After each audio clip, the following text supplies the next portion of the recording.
Hey everybody, just got back from the dentist. Forgive this. Okay, I figure it's a good time to do a little videoing. Bring you into the art room today. Yes. Now, these aren't mine, but I used to work in a gallery, so I collected some cool pieces along the way. But that's all right. Never mind about the art. Here we go. So a little bit of a change of venue. I want to talk about a couple of things that I missed when it came to mobbing. Based on some of the questions that I got, really good questions actually, made me think. So here we go. First thing, mobbing. How do you know you're getting set up for mobbing and it's not just bullying? Okay, well, like I said, bullying, oftentimes, if you're a little different or you have the courage, all right, to be yourself in a world full of conformity, where everybody's trying to be like everybody else. I feel so sorry for the millennials these days. I feel that, and like I could be, I guess, at least a parent, if not maybe even a grandparent of them. Make a long story short, I've seen how these people were raised, and here's everybody who's like, oh, just get a job, work really hard. What a mess we've made, okay? We've made a total mess, okay? Economically, we've made a mess for them. Spiritually and emotionally, these people were not raised with a lot of empathy. They were tended to be raised in daycares. Not saying daycare providers are not caring people, but to me, you know what? A parent staying home is a beautiful thing. I'm sorry, I'm super old school. You know what? The village raising the child is a wonderful thing. Having children can be marvelous. Now, I didn't, and I chose not to. And of course, and I've noticed something. A lot of women my age, okay, who have been mobbed, don't have kids. We've done things a little differently. Now, the people who conform tend not to like people who don't. And I think that they're fundamentally very envious and very jealous. I really do. That's not something that I've read, because whatever you're reading, a lot of the mainstream stuff will say, well, you're just a weak person. No, totally disagree, actually. You're pretty freaking strong, and you're different. And so you didn't conform. You didn't do what society told you had to do. You did things a little differently. God bless you. That's how you enjoy life. It's all a journey, right? So you get a lot of people who just conform. They have the kids. They don't even take the time or invest time into raising their children. All right? So you have, but they'll bring them to a bunch of different activities, right? Oh, well, my daughter does ballet. And then on Tuesdays and Thursdays, I bring her to play soccer. And it's just stuff, right? It's just chock full of stuff. I had one woman that I knew who'd bring her kids to do Highland dancing. Okay, well, whatever, all right. She'd bring the kids to do Highland dancing, and she would berate them if they wouldn't come in first.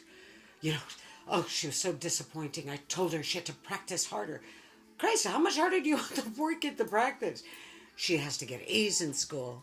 She does too many freaking activities. There's no chillaxing time, all right? So when these kids grow up, well, and again, of course, there's all the electronics and social media and all of that stuff, and there's very little human-to-human contact. So when these kids grow up, if they are empaths, okay, and like I said, yes, I do think an empath is born, but I think the environment can pull it out of you, okay, more. And a lot of empaths, I'm not talking about codependents here. A lot of codependents think they're empaths. I don't buy that for a second, all right? Like an empath could be alone or accompanied, as long as the company is good, all right? You'll feel people. You'll feel energies, all right? It's like HSP and empath. And an empath will really not want anybody to go through the same hell that they've been through, okay? They're not trying to rope people into anything. Like when you're a true empath. Now, can you be an empathic codependent? I guess. I don't know. I've never dug deeper into that. It's just that a lot of codependents actually tend to be covert narcissists. So anyhow, but that's another subject entirely. Okay. So I missed a couple of things when it came to mobbings, and how do you tell the difference between, or how do you know that you're going to be set up for mobbing versus just bullying? So bullying is just people getting into your space, giving you a hard time, okay? Teasing you, sometimes making fun of you, trying to humiliate you, okay? And like I said, it's the initial part of mobbing. Mobbings are interesting, though. All right. Because the targets, yes, they're different, like bully targets. But like I said, they're typically a threat to someone in there who's trying to climb their way up the greasy pole. All right. And because you're a truth teller or because you do your job really, really well, you're going to get under somebody's skin at some point. Okay. And you're not a corporate climber typically, because you know those are the types of games that are not your types of games to play. Okay. Or if you actually do try to climb the pole, you better do so with firm knowledge of who you are and what your environment has to offer. Okay, very important. Anyhow, back to the meat of the matter. So, in a mobbing, what tends to happen is yes, you'll deal with the initial two stages or that subtle, eye rolling or interrupting you or making fun of you. All these things that are all virtually deniable, so you have to clock everything. But what they also do in a mobbing is they preemptively strike.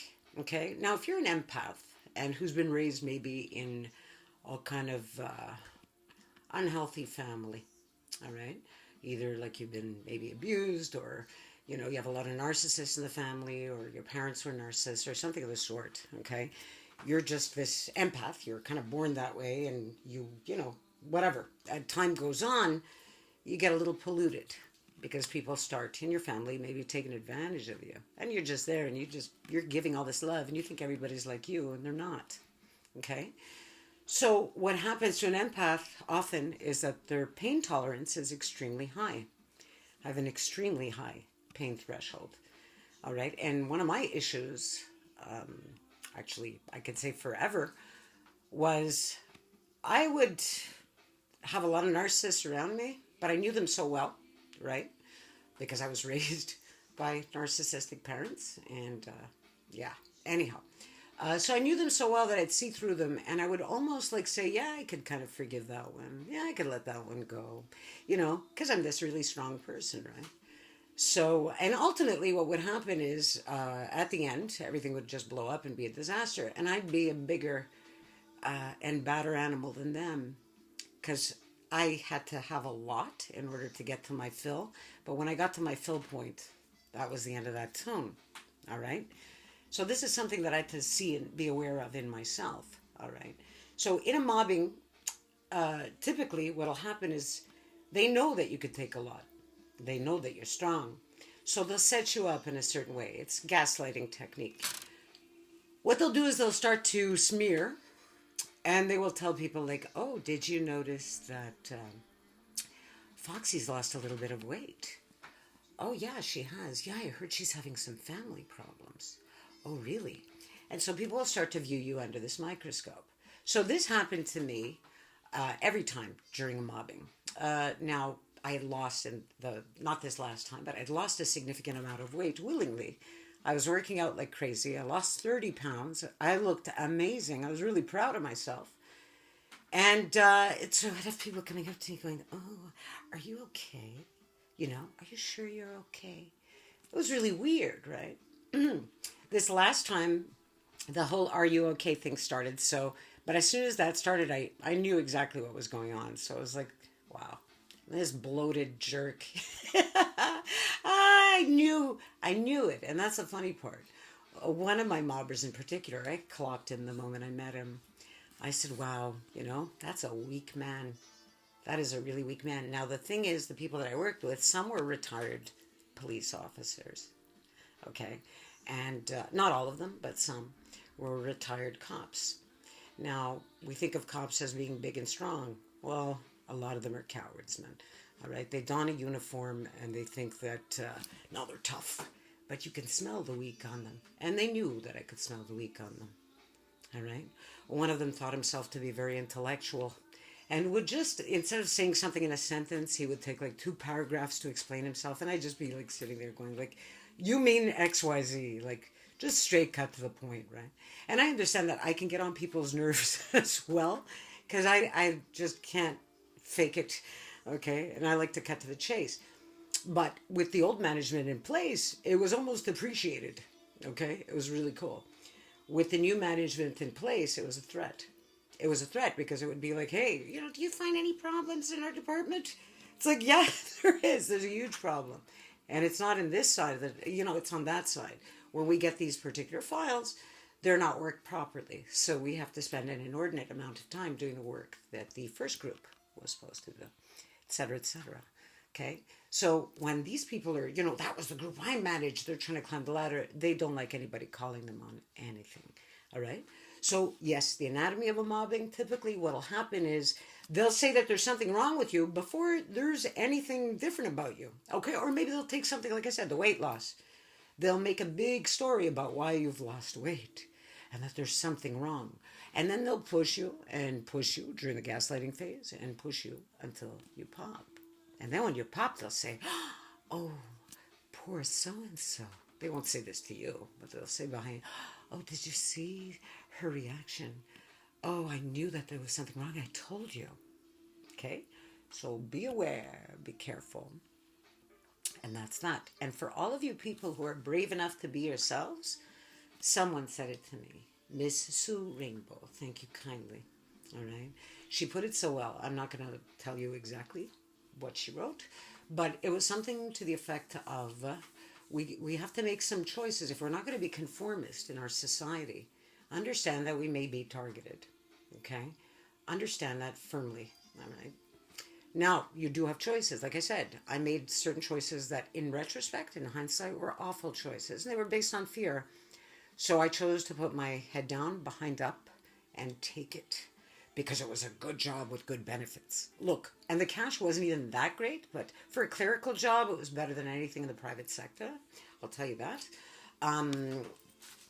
But not that great. But even if it was, say it was a 6-figure salary, man, I felt dead for those years. Do I think the money would have made me feel more alive? Hell no. It'll give you certain comforts. But man, you spent so much time of your time at work, right? Again, it's your choice. If you choose to stay and grin and bear it and think it's going to make you stronger, God bless, okay? And if you know yourself that well and you know that to be the case, do it. I can't tell you not to. But I can tell you this. Life is short. We all die. We don't know when our numbers are going to be called, right? Now, do you want to... I read a story today about a woman who was working in a crap environment for 10 years. All right? For 10 years, she hated the one person that she worked with, her boss. She worked directly with her boss. She hated it. Now, she was bullied relentlessly for 10 freaking years. And then finally one day, her boss got mad and said, get out. And she said, right on, I'm out of here. She's like, and then I went on EI and employment insurance and the whole deal. And yeah, I felt wonderful. I felt great. I felt liberated. And I'm like, right on. Just like me, though. You spent 10 years somewhere unhappy. We spent so much of our time at work. This is why choice is important and awareness is important. Okay? So if you know who you are and you actually have a true self, some people don't. Narcissists don't even know what a true self is. There's just layers of stuff and a lot of fear at the core and insecurity. Okay? They got a lot of therapy to go through, you know what I mean? Therapy is a wonderful thing. I'm not putting down people who go for therapy. Narcissists don't tend to do that, all right? They're just all icing and no cake. So it's easy for them to climb up the greasy pole. They don't care who they pee on, poop on. They actually get a thrill out of it. Like I said, their type of empathy, some people say it's cognitive empathy, it's schadenfreude. They enjoy watching other people in pain. They do recognize pain. They do have an empathy, okay? They employ it very differently. So look up schadenfreude. It's a very interesting concept, okay? So I say stand tall, be you, know who you are, know how to recognize the signs that a mobbing is going to happen, and then make your choice. It's as simple as that. Me, if I could go back, I smelled it like pretty much immediately that this was the wrong environment for me. I had so much stuff going on in my life. It was a safety net. And the universe, guess what it did? It kicked me in the behind quite a few times till I woke up. And I said, holy, where the hell have I been, man? I got stuff to do. Got a life to live. This is a journey that has to be savored and enjoyed. It's as simple as that. In my humble opinion, be you, love you, and watch for the warning signs. All right, everybody. I wish you a great day. Foxy D signing off. Namaste.